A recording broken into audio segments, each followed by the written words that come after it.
Hey guys, welcome back to the YouTube channel, and today we are talking about how to build your credit in the UK from £0 to an excellent score.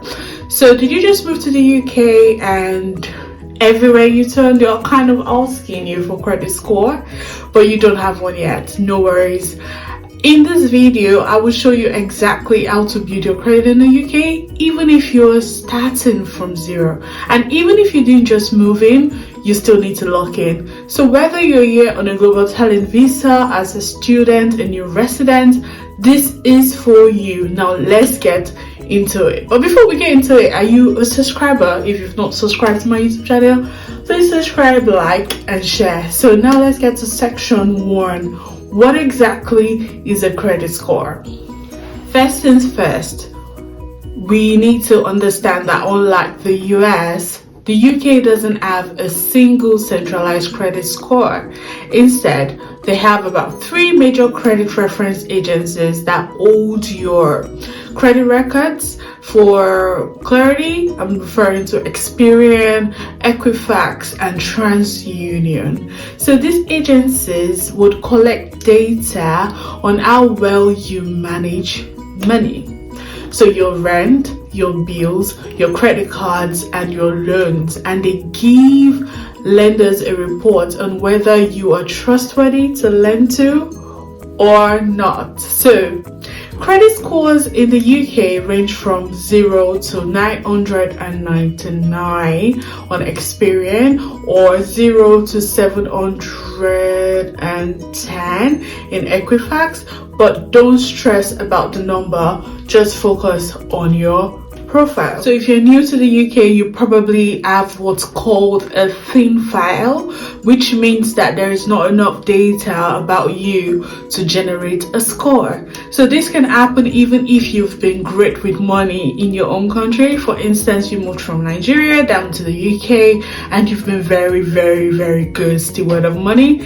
Because they don't have enough details about you, you probably would have a thin file. So the good news is that there are specific steps you can take to fix that, and we are doing this. We are getting into this right now.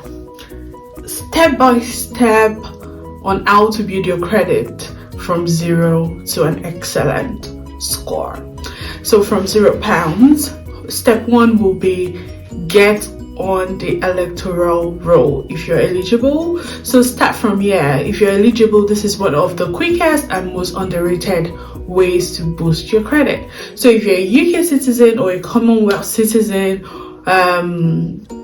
or you're someone with the ILR, which is indefinite leave to remain, you can register to vote. Yeah. So why does this matter? Lenders use the electoral roll to verify your identity and address, and that makes them more likely to approve your applications for some of this credit financing. And how to do it? Just visit gov.uk/register-to-vote then vote. It takes about 5 minutes. So use your full legal name and correct UK address. So step number 2. Open a UK bank account. Your financial footprint starts right here. So even if you are ready for credit cards or loans, you can still start building your credit profile by opening a UK bank account. So choose a bank that suits your lifestyle. Here are a few ones. We have Sterling Bank, Digital First, Great App, reports to all 3 credit agencies. We also have Monzo, friendly to newcomers, easy budgeting tools. We also have Barclays or HSBC or Lloyds Bank. These are usually traditional banks, often helpful if you need to apply for loans later. So yeah, this is my pro tip. Set up your salary or your stipend to be paid into this account. Regular activity will just boost your track record. So step 3, you need to report your rent. So turn your rent payment into credit. So this is because most newcomers, people with low thin files, usually spend a lot on rent, and it's a missed opportunity if your landlord isn't reporting it. So there are services that you can use to report such. We have credit ladder, so like links your rent payments with Experian, Equifax and Trust Union, the agencies I mentioned earlier. We also have Canopy. This adds renter insights to your report and also helps you with deposit free renting. So set it up once and every month payment helps you boost your score, just as a mortgage would. So yeah, let's go to step 4. Also, if you want to learn more about mortgages, you guys should just let me know in the comments and we can dive into that in a later video. So we have step 4 is to apply for a beginner friendly credit card. So this is where most people get nervous, but it's doable. So even if you have no credit history, you need to look for cards that are designed for building credit from scratch. Example of that include Aqua Classic. This is usually very tailored for first-time users. You also have Capital One. This is Classic. The Capital One Classic has a good approval rate even for thin files. When I got in, I used Capital One, but do you? And the third one is Tesco Foundation card. So earn club card points and build credit at the same time. So how do you use it smartly? So use it for low risk recurring bill. For example, your Netflix subscription, your Apple Music, or even groceries at the malls. And also set a budget. Don't spend over 30% of the limit. I'm gonna keep quiet here. It's a trap. Don't go above 30% of the limit. We are trying to build a credit, not to break it. So don't go above the 30% of the limit. So pay the balance off in full every month. So never just the minimum. So whatever is left, whatever you need to pay up, and not just the minimum. And the 5th step will be to set up direct debit, so your payment history would matter.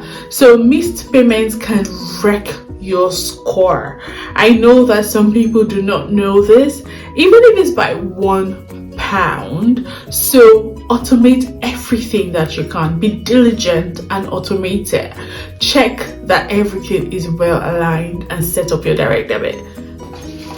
So automate everything you can, from phone bills, utility bills, credit card payment or repayment. Direct debit equals safety net.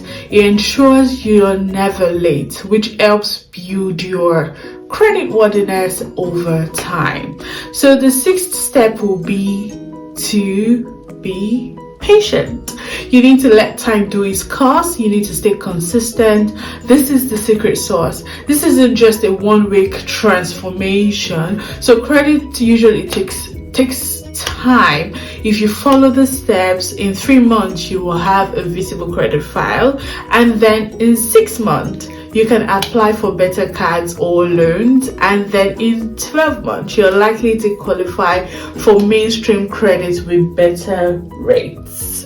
So remember that credit building is a marathon. Have you ever ran a race before? It's a marathon, it's not a sprint. Keep the bills paid.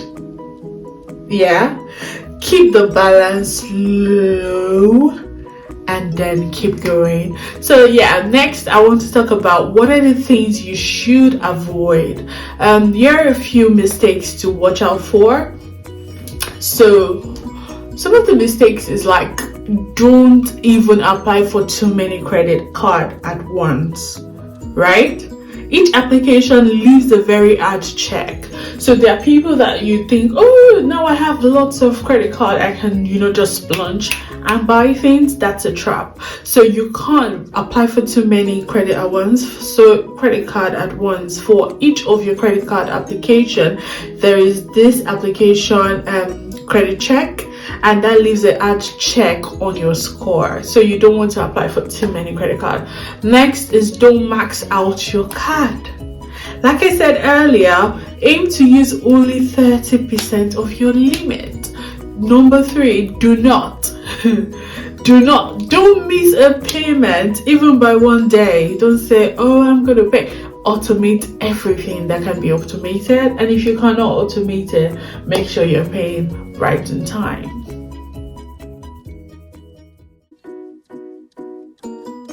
Building credit in the UK might feel like a maze at first, but trust me, you got this. So with the right tools, the right platform, the right application, the right banks, and a bit of time, you're gonna go from 0 to excellent. So if this was helpful, drop a like, share with a friend who just moved, and subscribe, because I've got more UK finance content just for you coming up soon.